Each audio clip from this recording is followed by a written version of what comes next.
I call this meeting of the Alvin Independent School District to order. Let the record show that a quorum of board members is present and that this meeting has been duly called and that notice of this meeting has been posted in accordance with Texas Open Meeting Act, Texas Government Code, Chapter 551. First thing, we'll have the invocation and the pledge led by Trustee Harris. If y'all all stand, please. Please bow your heads. Heavenly Father, fill us with your grace and wisdom as we make decisions tonight and joyfully celebrate our students' and staff's accomplishments. Continue to remind us that all that we do today, all that we accomplish, is for the greater glory of you and for the service of humanity. We ask for these things in your name. Amen. Amen. I pledge allegiance to the flag of the United States of America and to the republic for which it stands, one nation, under God, indivisible, with liberty and justice for all. Honor the Texas flag. I pledge allegiance to Texas, one state, under God, one and indivisible.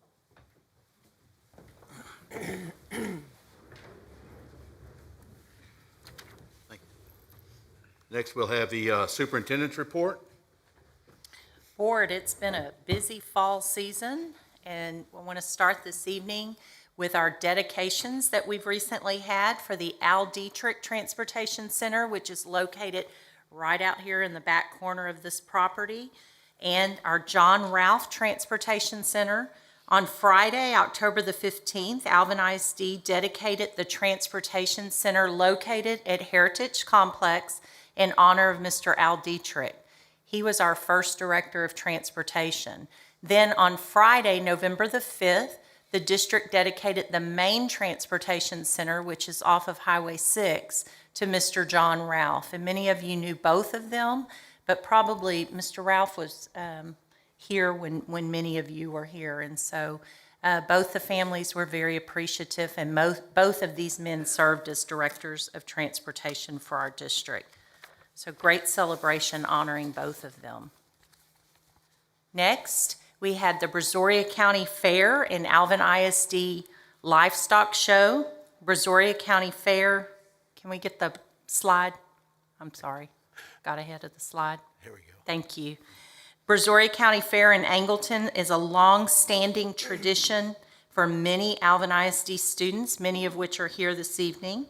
This year, many Alvin ISD students were awarded top honors for their hard work and dedication in a variety of categories. In addition, Alvin ISD students found success at our own Alvin ISD Livestock Show on Saturday, October the 30th, 2021. And these are just a few pictures, but the time and the effort and that the kids put in is just remarkable. And I don't think people realize how much time goes into actually raising an animal and the lessons that are taught and learned through that process. So we'll be celebrating some of those students this evening. Next, the Alvin High School faculty took a giant leap for education. 5 of our Alvin High School faculty agreed to do a tandem skydive with the Golden Knights. This once-in-a-lifetime offer came from the Army recruiters. Principal Karen Taylor, Associate Principal Jamie Baldwin, First Sergeant Stephen Garcia, Librarian Kim Hamilton, and our English teacher, our ELA teacher, Kelly Smith, were the brave ones that took this leap, and you can see a few of their pictures there. And it was really cool. We got to see some of the video, and they came down on the beach. So that was really cool. Not that I wanted to do it, but it was really cool to watch it. So I always thought I wanted to do it until I had kids, and I was like, nope, can't do that now.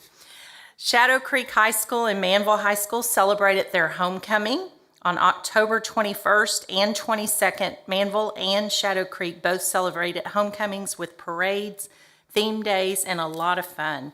Both teams won their games. Manville High School beat Kempner 70-14, and Shadow Creek beat Alief Elsick 49-0. So congratulations to both of them, and they're both moving into the playoffs. Actually, playoff games are this Friday. Shadow Creek is out here at Freedom Field, and Manville is at Memorial Stadium in Alvin. So both stadiums will have playoff games this Friday evening if you're looking for something to do.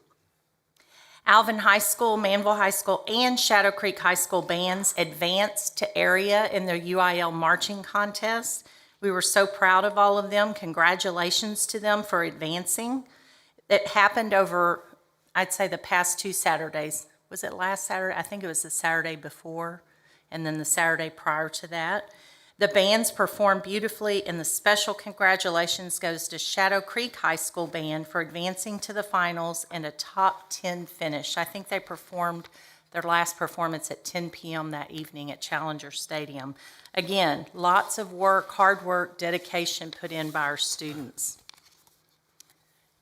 Then finally, let me get to leaders learn from Dr. Ruby Payne. And if you don't know who Dr. Payne is, take some time to read her information on poverty, but now she has done a lot of brain research on the emotional poverty. We had leaders from across the district who were inspired by her amazing presentation. We enjoyed learning about and engaging in her work from her books, Emotional Poverty and All Demographics. Dr. Payne first came to the district back in the early 1990s, and she said actually Alvin ISD was one of the first places, but she has spoke across, she's an international speaker, but well-known in the area and the brain research and what works with all students in all demographic areas. And then we have our Veterans Day celebration tomorrow at Alvin High School.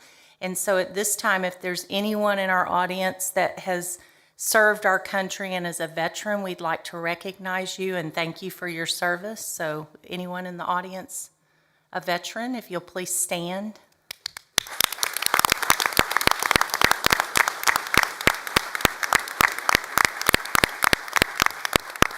We really do appreciate the service that you've given to us and to our country, and can't say enough about that.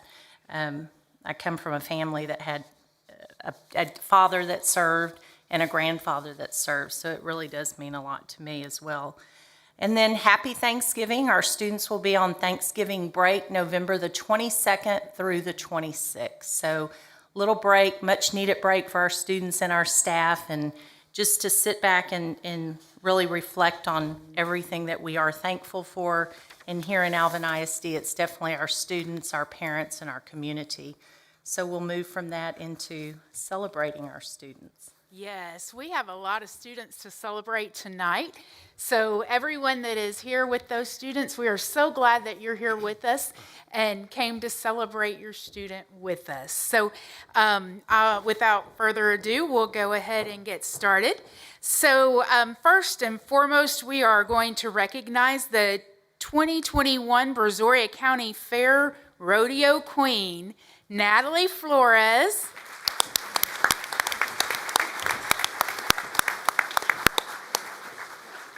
Natalie is an 11th grader at Manville High School, and on Friday, October 3rd, she was crowned the 2021 Brazoria County Fair Rodeo Queen.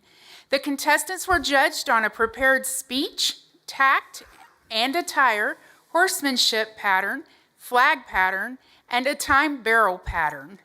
Not only did she win Rodeo Queen, she was also named the 2021 Miss Personality and Attire and the 2021 Miss Photogenic. Wow. Congratulations, Natalie.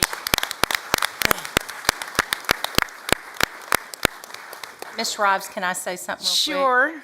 So they're not just the queen, like she was working. I went to the goat show and she was working the arena with those students. And so, yes, she came over to the Heifers. Chloe Gordon, champion Santa Gertrude. Thank you. Reserve champion American Heifer. Darius Wilson, reserve champion British Heifer.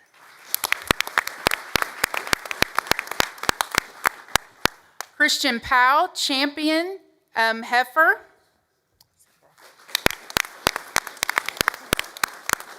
Weston Powell, Reserve Champion Heifer. Mary Claire Goen, Reserve Champion Heifer. Keely Salver, Grand Champion, Reserve Champion Heifer. Larry Vahacek, Grand Champion Heifer. Meredith Killen, Reserve Champion, Grand Champion Heifer. Morgan Smith, Reserve Champion, Grand Champion Heifer. Audriel Cooper, Champion, Intermediate Scramble Reports.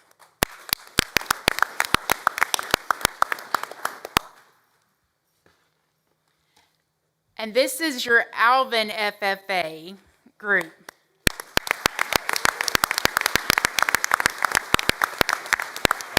Group in together so they can get a picture.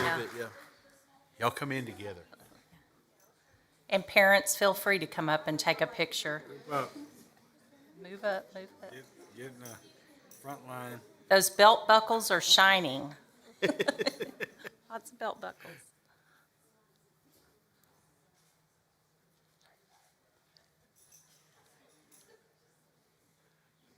Y'all kids just stay there. We're going to take quite a few pictures.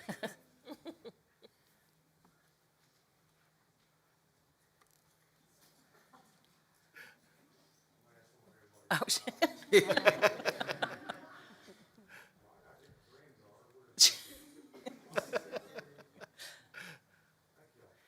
Congratulations, students.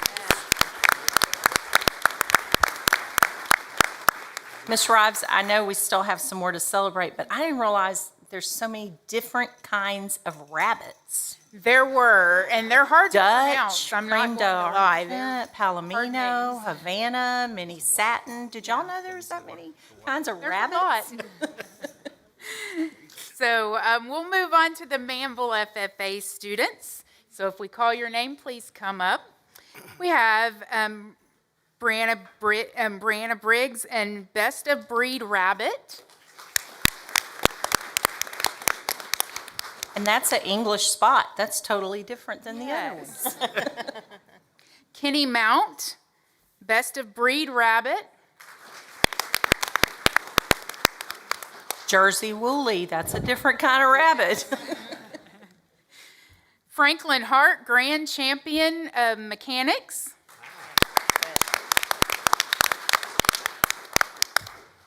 No rabbit there. Kaylin Stavenall, Reserve British Breed Champion Steer, Champion Scramble Heifer, Showmanship, and High Point Individual.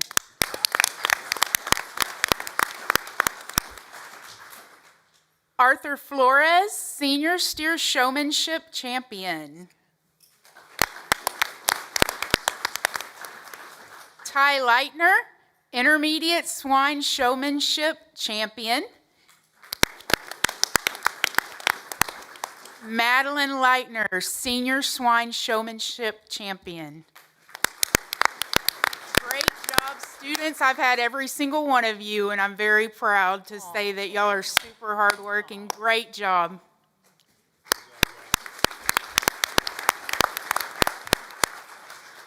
Again, parents, come up if you'd like to get a picture.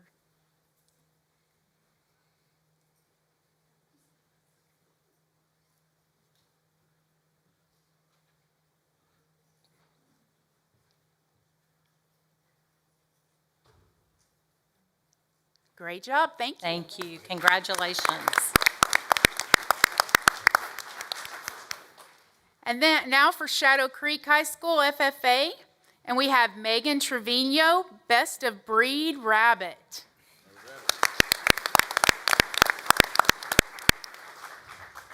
That would be a satin rabbit. Yes, it would be. Congratulations, Megan.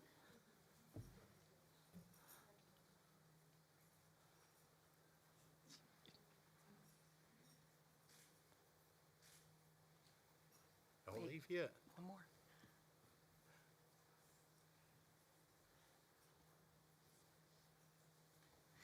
Ms. Rives, can I just say these students, a lot of them, probably most of them, are involved in other activities as well outside of just the ag program. Yes. They're involved in sports, fine arts. I know there's an athletic trainer in here that is. So, I mean, there's a lot of involvement with these students. It takes up a lot of time. So thank you all and congratulations, and thank you parents for sharing their talents with us. Yes, great job, lots of hard work and dedication. So awesome job to every single one of you that participated in that. Now we'll have staff commendations, and we have Kelly Curleen. If you make your way up. Manville High School baseball coach Kelly Curleen was selected to coach in the 2022 Texas High School Baseball Coaches Association 5A, 6A All-Star Game. He will lead a roster filled with the top players from around the Lone Star State. The game is set for Sunday, June 19th, 2022 at the Dell Diamond in Round Rock. What an honor. Great job, Mr. Coach.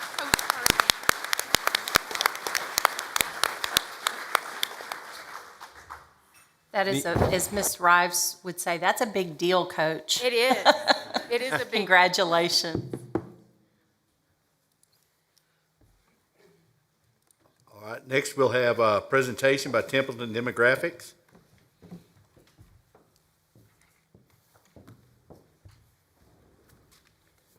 Good evening, Board President, members of the Board, Superintendent Nelson. It is my pleasure to be here with you tonight. It's been far too long since I've been down to your school district. It's been an incredibly busy year. It's been a very challenging year. It's, I'd say, I've been doing this for about 20, 25 years, and this one I'll never forget this fall. It's been the continued impacts of the pandemic. It's been Wait just 1 second. Sure. They all have homework. And they don't want to hear my presentation? It will be posted on our website if Okay. anyone would like to see it. Very good.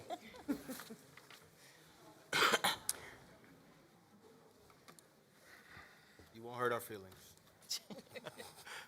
Please leave. No. It's riveting. Yeah, right. I do find it. But it's great to be here with you tonight. Enjoyed, the weather's awesome. Getting back to your school district, seeing this facility, incredible. And just a real treat to be here with you in person. I mentioned it was a challenging fall. I've been doing this for several years. And early on in the summer, I felt like we were going to have a pretty normal start to this school year. When I went on vacation to my favorite campground in Colorado, it was full. It just felt like a normal summer, and we were headed for a normal start of the school year. Well, then the Delta variant's impact on the pandemic really kind of took hold in July. And we started to see some effects from that with many of our clients. We work with about 100 school districts in Texas, and I'd say it truly has been about 50-50 on 50% of our clients did see a pretty significant COVID return or enrollment return. The enrollment numbers shot back up. But we had an equal number that saw another year of decline. And so it's been a very mixed year in terms of the impacts on enrollment. When we look specifically at your enrollment, you did have a pretty good bounce back this year. Your enrollment, as of a couple of weeks ago, was about 28,140, which is an increase of about 1,168 students. So that's a pretty good bounce back. But keep in mind, if we look at the last couple of years, where you normally were growing about 1,000 students a year, and last year's enrollment was down about 91 students. Now that was consistent with just about every suburban, urban school district in the state of Texas. So what happened to you last year happened to just about everybody. When I say everybody, the suburban and the urban school districts. Now, you did bounce a little bit, but I think we still could be a little bit shy. There still could be some that are still concerned about public health and the impacts of the pandemic, and I'm hopeful that we're going to see just a continued surge going forward. So that really puts this year in kind of I still categorize it as a little bit of an outlier year. It's incredible what's happening with housing. So we've got, on one hand, we've got a stressed environment in terms of public health and the economy. But on the other hand, for housing, we're seeing record-breaking housing, and we're seeing very strong continued new housing growth. I want to touch on where Alvin ranks right now based on annual closings in the Houston region. You had 2,378 starts, so your start rate really accelerated. We have seen a surge in new housing across many districts around the Houston Metroplex. The closing rate is 1,865. We've got 2,482 future or vacant developed lots. Those are lots that are on the ground, ready for builders. We've got 14,460 futures. I'm sure you remember we've been doing this for several years. The VDL is on the ground, ready for builders today. The futures are concept plans, future phases of additional developments, and some new projects. So that does give us a pretty good indication that you're likely going to be seeing, a couple of thousand homes a year for the foreseeable future, because you've got plenty of vacant developed lots and plenty of futures. Now, we track it every quarter. And you'll notice we had a record-breaking second quarter with 728 starts in the second quarter. Third quarter, we just got this data very recently, 626. Again, a very strong third quarter. You can see the starts are continuing to be at really high numbers. The existing home market is a little strained right now. We're still short supply of existing homes for sale. That's what's adding this fuel to the new housing market. Now, here are your current elementary attendance zones. It's a thematic map based on annual closings. Those red elementary zones are closing more than 300 homes per year. The dark red or the lighter red is 151 to 300. The orange is closing between 51 and 150. And the yellow are closing between 1 and 50. Again, the pattern is the west part of the district. It's the Meridiana, it's the Mason, Savannah Lake, Sanchez zones. Those are the zones that are building the most. We've mapped your top 10 most active subdivisions. That is a pretty quick and easy way to see where a majority of the housing is taking place. Again, it's primarily in the western half of the district, and the top 10 are producing about 1,500 annual closings per year. Meridiana remains your most active subdivision, closing more than 330 homes per year. Pomona is second with 229, Lakes of Savannah 218, Sierra Vista 134. So very strong activity in multiple subdivisions. We like to look at where the vacant developed lots are. This helps us with where the growth is going to be the strongest over the next couple of years. Again, it's a thematic map, and those red elementary zones have more than 500 vacant developed lots. The dark orange between 201 and 500. The orange between 51 and 200. You can see we've got a high concentration of vacant developed lots in the Mason and Meridiana zones, but we also have some lots available in Hood Case, Stevenson Disney, and the Haas zone as well. So a good spread of vacant developed lots across the district. The future lots are, again, a thematic map based on future lots. Those darkest red elementary zones have more than 3,000 future lots. The dark orange between 1,501 and 3,000, and the orange 501 to 1,500. It's the Mason and the Meridiana. So those two elementary zones are going to be the fastest growing zones for the foreseeable future. Now, I know you're going to be opening an elementary school that is going to help with some of the high growth areas. We've got almost 12,000 future lots just in these top 10 subdivisions. And keep in mind, about 2,000 homes, 2,000 lots is basically an elementary worth of lots. So that 12,000 futures at the end of the day represents about 5 to 6 elementary schools. Now, this is taking that single-family data and it's sorting by your elementary attendance zones. Meridiana, far and away, building the most new homes, over 970 annual starts just in the Meridiana zone. They've got 989 vacant developed lots, so we know they can build another 900 during the next year. They've got 5,364 futures, so Meridiana is going to be growing for a long time. But what's also interesting, you've got several other zones that are building more than 100 homes per year. So the growth is taking place in multiple zones. Your second most active is the Mason zone with 321 annual starts, Pomona 279 annual starts, and Savannah Lakes 258. So that's the highest concentration of those activity.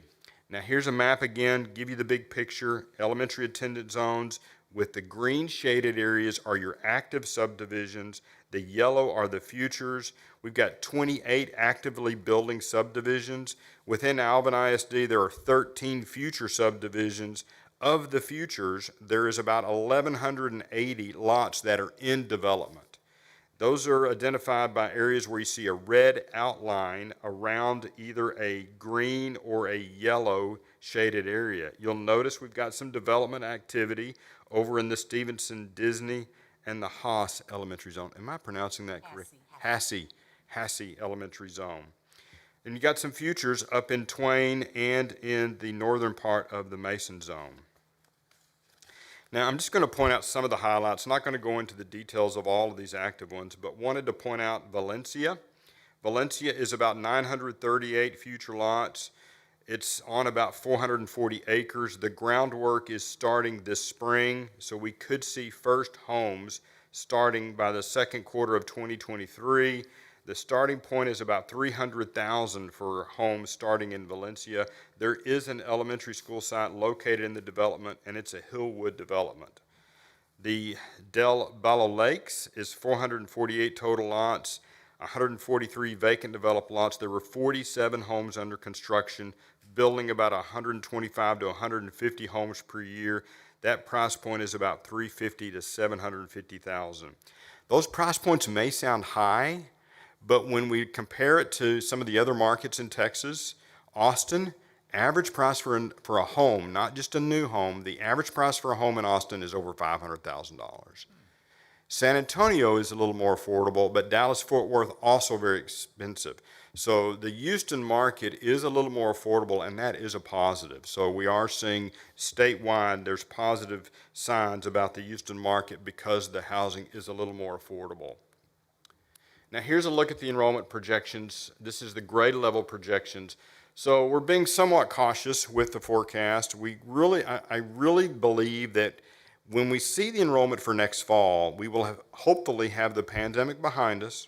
We will then really understand what will be the return from some of the kids that have opted to either homeschool or not engage. Now what we're learning with the really young kids, with the EE pre-K kindergarten, a lot of those kids across the state, I'm not speaking specifically to Alvin, but a lot of those kids are simply not engaging. They're not doing anything. They're taking a gap year because it's not compulsory for pre-K and kindergarten.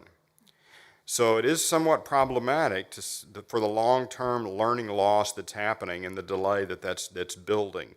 So I do believe with next school year's enrollment, we're going to see a more clearer picture, and we may see it in the spring, because the vaccine is now available for school-age kids, so that could cause some of that concern with some families to get the vaccines and get back into. The hospitalization numbers are already going down, so we are seeing some settling of the numbers, and that will also help. But I'd keep in mind that next year we're forecasting about 29,163. In 5 years, we're going to be at about 31,871. And in 10 years, you're going to be approaching 35,000 in enrollment. There again, I would just put a caution on these numbers, and let's take a pause whenever we see the spring, and we do a spring report, so we'll be able to understand the housing activity for the spring, and we'll be able to see how much enrollment return may happen during the next several months. Normally, elementary enrollments grow all year long. That's a pretty common trend, because elementary parents, as soon as they move into their new houses, they like to get their kids in school right away. That's not necessarily the trend for secondary parents. Secondary parents will tend to bring their kids up to the Christmas break, but then when you get into the spring, we don't typically see as much high school enrollment growth into the spring. Normally, your high school's biggest numbers are late fall, Christmas time, mid-year break. Now, at the campus level, of course, you can see, Meridiana, it's growing very strong for the foreseeable future. Pomona, and then you've got Alvin Elementary School. All three of those campuses are red. And then you've got the Savannah Lakes, which has exceeded the permanent building capacity at 804 for next year. And then Jeter's going to be at about 810 for next year. So 3 campuses will have exceeded the total temp flex capacity, and you've got 2 that are exceeding the permanent building capacity. And we know that Nichols Elementary School, when it comes online and when we get the attendance zones developed for that, it will cause these numbers to change pretty significantly. At the secondary level, it's the McNair Junior High has the largest enrollment. It'll be over 1,030 students this next 2022 school year. All 3 of your high schools are in the red area. And so that Iowa Colony High School, when it opens, will definitely cause some redistribution of the numbers there and can help with the overcrowding at the high schools. I'll summarize and be ready to answer some questions. Alvin ISD returned to about a 4% growth rate for this year. It's the housing market that is accelerating, and it is some students that have returned from the COVID pandemic. The cohort growth has accelerated across most grade levels, so we did see a strong return across pretty much all grade levels. Alvin ISD has started more homes in the first 3 quarters of 2021 than in all of 2020. So 3 quarters started more than we did in all of 2020. The district is expected to close more than 2,200 homes in the next 12 months. Meridiana remains the top producing subdivision, driving strong growth at the elementary school. Alvin ISD is expected to enroll more than 29,100 students next fall of 2022. The 5-year enrollment growth calls for about 3,730 students of growth, and that'll put the district's enrollment in 2026 at 31,871. In 10 years, we'll likely grow about 6,557 students, and that'll put your enrollment at nearly 34,700. Be happy to answer any questions. Bob, do you have like the yield per house for student or approximately? I'm going to give you, just off of my, Okay. what we normally see. It typically ranges between 0.5 students per house to 0.8. Okay. So 0.8 will be a little on the high side, 0.5 a little on the low. Now that's an average. The reality is the price point of the homes has the biggest impact on the yield. The higher the price point, then it tends to be a second or a third home purchase, so then they tend to be a little older. The yield can be similar, but it's an older yield versus the homes that are more affordable, still in that 0.5 to 0.8 range, but then it'll be a little heavier at the elementary school. So, but we do have yield data for all of your subdivisions. We geocode your students every year, so we do have students per house for your entire district. So none of the top 10 housing developments are senior-only developments, correct? No, they're not. They typically would be normal. I mean, Right. when you drive these areas, these are your classic communities designed for families with kids. Okay. You can tell by the amenity centers and the way they're all, it's a really typical suburban, single-family kind of development. Yes, sir. Thank you again. This is great information. Can I go back to the elementary slide again, and specifically looking at, and guys might have to remember, I don't know when Meridiana opened, but that jump, next year's projection, is that due to another class coming in? Has Meridiana been open for 5 years now? I'm pretty sure Meridiana has all of the grades attributed to Okay. it. Okay. That swings around to the west side of Highway 288 and it's up Sierra Vista. Got it. So it's on the southern end of Sterling Lakes. So the Meridiana attendance zone covers more than just the subdivision of Meridiana. Right. Got it. And they're building about 900 homes a year just in the Meridiana elementary zone. So we have Nichols Mock that'll open in 2023, so that will provide some relief. Yep. Okay, so that elementary school is 2023 is the opening. Right, and then we'll have an additional elementary in 2024 Okay. that will help with some of that. But by then, there'll be new homes built as well, so growth will continue. Anybody else? Are you seeing any multifamily developments coming in at all? You know, we did do pretty much a condensed, but we do have multifamily in the research, and yes, there is some multifamily that we're tracking. Will And it I can make sure and add a slide in the future that shows that. I don't have it off the top of my head, unfortunately. Okay, thank you.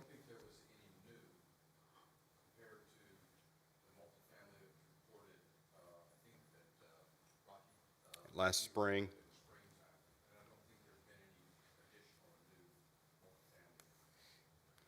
Okay.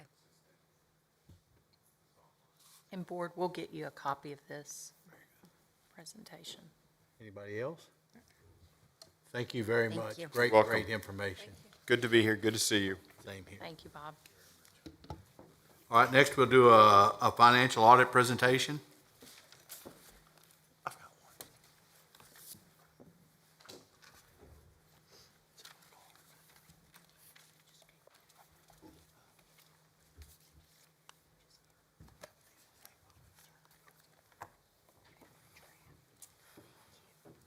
Good evening, Board. My name is Greg Peterson. I'm the audit partner with Weaver, and it's my pleasure to present the results of our audit.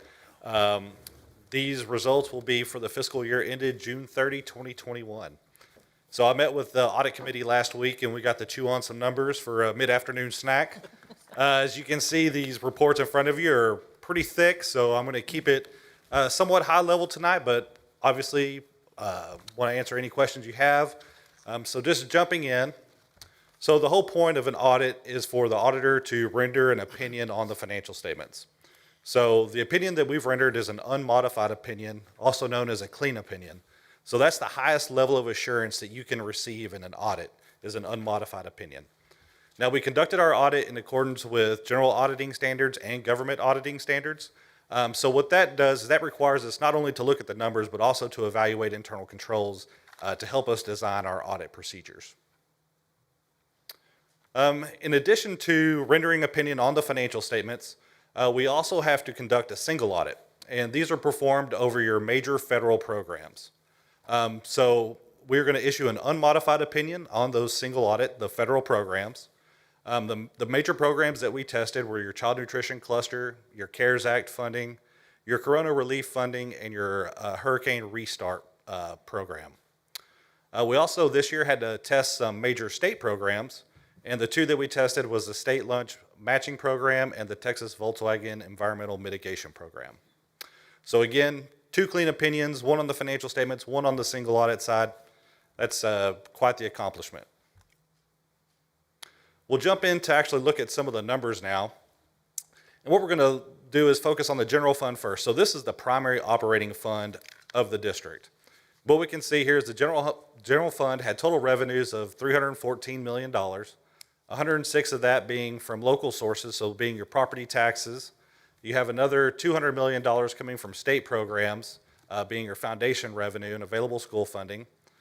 You have total expenditures of $280 million, with the largest functional expenditures being related to instruction. We have other financing uses of $27.8 million, which netted us all down to an increase in fund balance of $6.6 million.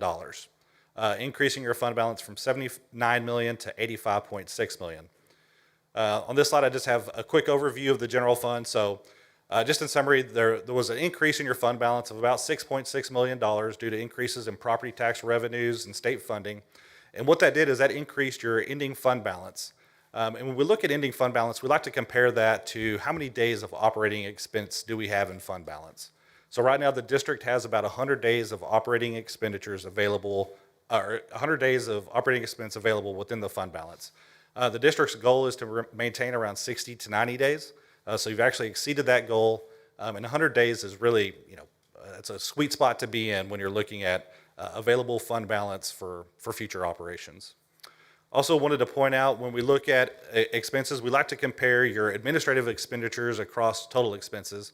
And right now, your general administration is running about 2%, which is actually less than the state average at about 3% of general administration. So operating very efficiently related to administrative overhead and other related expenditures. Next, we'll move on to your capital project fund. So this is the fund that accumulates all the resources that are going to be used for future capital project, facility equipment acquisition. Those are all recorded here.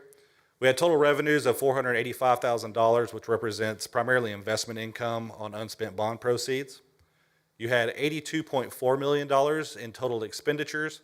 Obviously, the largest piece of that being $80.6 million going towards facility acquisitions and construction, along with any equipment acquired as well. So that ended with a deficit revenues or expenditures over revenue of $81.9 million. We have other financing sources of $147.7 million, and that is representative of the building bonds that were issued during the year. So that's $147 million. So we net all down, we had a positive change in fund balance of $65.8 million. Again, the result of that is that fund balance is going to get reduced down as those bond proceeds get spent on future capital projects. So that's typically how that works. Capital project fund balance does fluctuate year over year, just depending on timing of bond issuances and then also timing of capital project and facility acquisition. So your ending fund balance was $160.8 million. Next, we'll look at the debt service fund. So this is the fund that accumulates all the resources to pay for debt service for your principal and interest. Your local revenues of $41.1 million was from the INS portion of your property tax. You have state funding of $7.4 million, total revenues of $48.7 million. You have total expenditures of $57.1 million. Again, that's all related to principal interest payments. We have other financing sources and uses here that net down to $10.3 million. And the reason that's shown as a net is because there were some bond refundings and remarketing. So we issued debt to pay off other debt, but then that netted down to $10.3 million. So there was a net increase to your debt service fund balance of about $2 million. And that really kind of covers all the highlights of the audit. Again, I think what we really want to look at is the fact that there's unmodified opinions. I mean, that's, again, kudos to the district for maintaining such a good records. I want to say thanks to Daniel and Cheryl for doing such a great job. We ask for a lot of information when we do these audits. You can tell that, these 170-page reports don't put themselves together, and there's a lot of requests involved in getting through all this, and they do a wonderful job. So we appreciate all the effort y'all put in. And happy to answer any questions y'all may have. Have any questions? I just want to say, great job, Carol, Daniel, Cheryl. I mean, it's incredible. You have to account for every stamp we buy. And I mean, great job. Absolutely. Thank you. Thank you. Thank you, Greg. Thank you, Caitlin.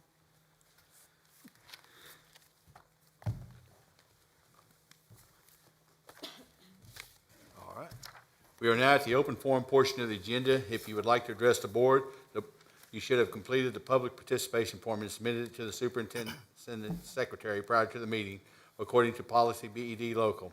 After I call your name, please come to the podium and state your name and address and the purpose for addressing the board. Please understand that you will have 3 minutes to speak.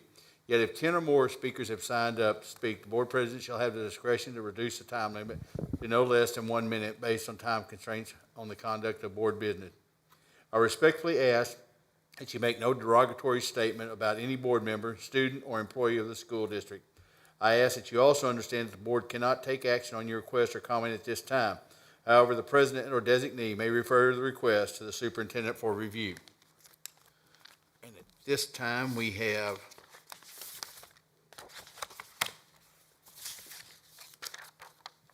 Amy Dixon.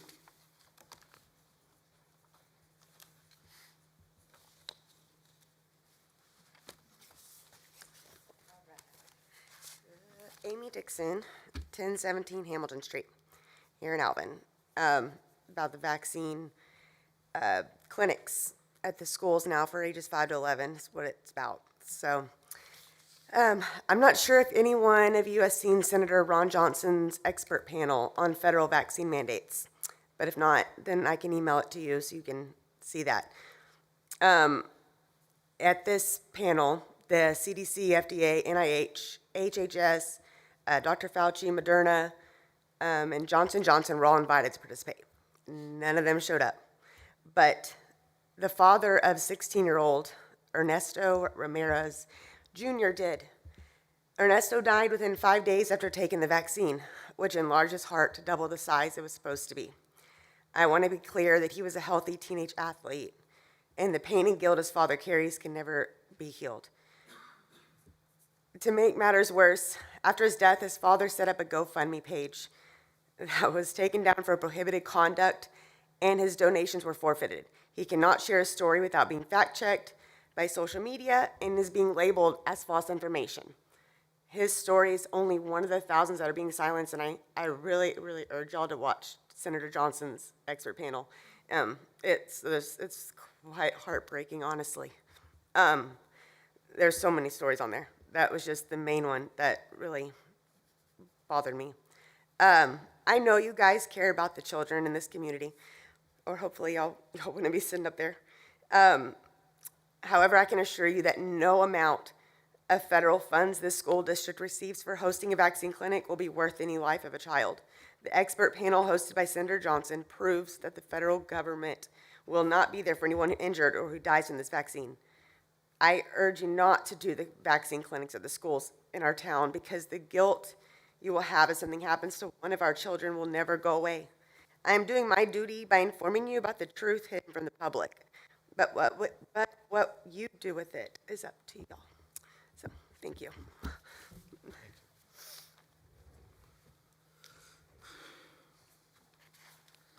All right, next we'll go to consent agenda items A through H. If anybody wants to pull one of those and do it separately this time. All right, then we need a motion to approve consent agenda items A through H. So moved. By trustee Harris. Do we have a second? Second. By trustee Winterstrom. Any questions or comments? All in favor? All opposed? Motion carries 7-0.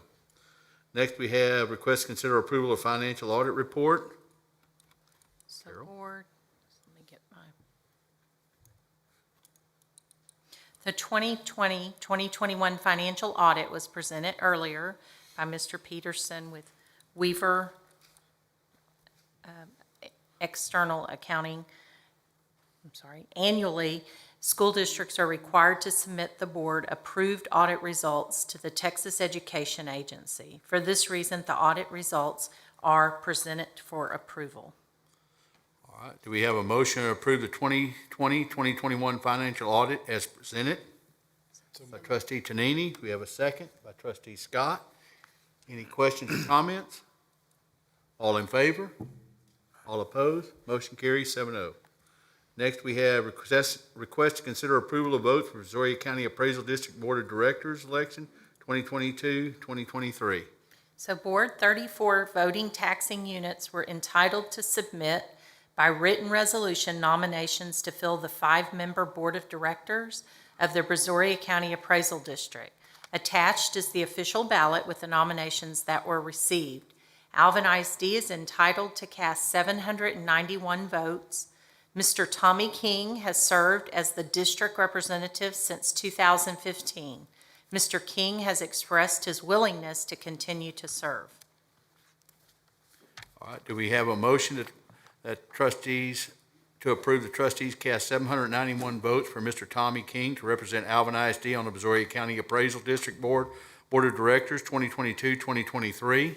So moved. We have trustee Harris. Do we have a second by trustee Winterstrom? Any questions or comments? All in favor? All opposed? Motion carries 7-0. Next, we have request to consider approval of CSP CEM at risk and civil CSP contractor evaluation criteria for construction projects.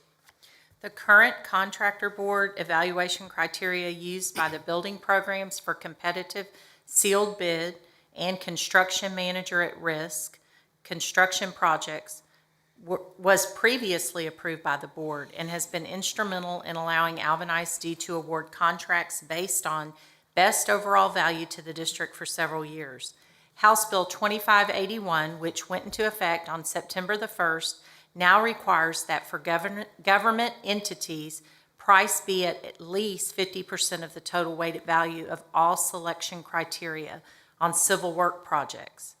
The bill also provides that, quote, if the governing body of a governmental entity determines that assigning a lower weighted value to price is in the public's best interest, the governmental entity may assign to price a weighted value of not less than 36.9% of the total weighted value of all selection criteria. All right.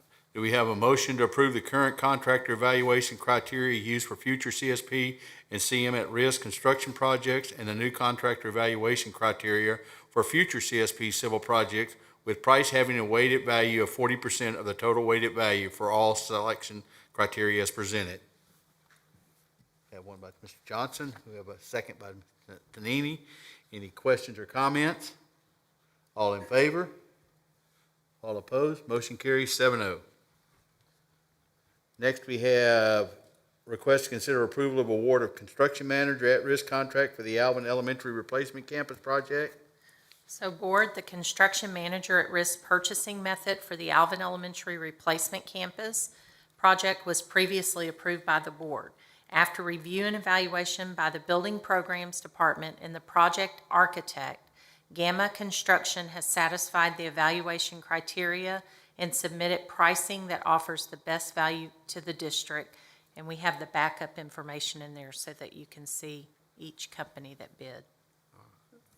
Do we have a motion to approve the award of the CM at risk contract for the Alvin Elementary Replacement Campus Project to Gamma Construction and authorize the superintendent or her designee to review and execute the final negotiated contract? We have one by trustee Scheibel. Do we have a second? By trustee Johnson. Any questions or comments? All in favor? All opposed? Motion carries 7-0. Next, we have request to consider approval of expedited state waiver. Board, the low attendance day waiver allows the district or campus to request a waiver for any instructional day with attendance at least 10 percentage points below last year's average due to inclement weather, health, safety-related issues, etc., be excused from ADA calculations for the current school year. On September the 28th, 2021, our Buildings Programs Department was notified approximately at 5:30 a.m. that Rodeo Palms Junior High was without power because of an electric distribution failure at CenterPoint Energy. CenterPoint Energy informed the district that it would take a minimum of several hours, I don't know how many that was, but a minimum of several hours to possibly all day until the power was restored. A notification went out to the parents at Rodeo Palms with information about the power outage. A majority of parents kept their students home for the day, with Rodeo Palms Junior High daily attendance at 15.6%. The daily average attendance for the 2020-2021 school year was at 96.96%. Power was restored to Rodeo Palms at 10:36 a.m. All right. Do we have a motion to approve the low attendance day waiver as presented? So moved. By trustee Harris, second by trustee Winterstrom. Any questions or comments? All in favor? All opposed? Motion carries 7-0.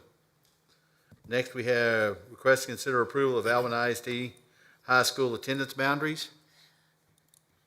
Board, the last school boundary advisory committee presented and received preliminary approval of high school attendance boundaries starting August of 2022 with the opening of Iowa Colony High School. Recently, a small group met to review the boundary plan. Due to enrollment changes and shifts over the past year, there are minimum adjustments needed to effectively provide transportation, and then the proposed boundaries are attached. Do we have a motion to approve the attendance boundaries for 2022-2023? So moved. By trustee Winterstrom. Do we have a second? By trustee Scott. Any questions or comments? All in favor? All opposed, motion carries 7-0.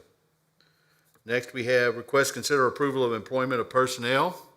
So board attached are teachers that we're recommending for hire for a contract, and several of these have recently passed their certification test and are eligible for recommendation. All right, do we have a motion, approval be granted for requested personnel items as presented? By trustee Tonini, do we have a second? By trustee Scheibel. Any questions or comments? All in favor? All opposed? Motion carries 7-0. Well, in that case, I'll make a motion to adjourn. You have a second? Second. Second by trustee Johnson. All in favor? All opposed? Motion carries 7-0. We are adjourned. Thank you So very board, much. I have an update from Manville High School volleyball.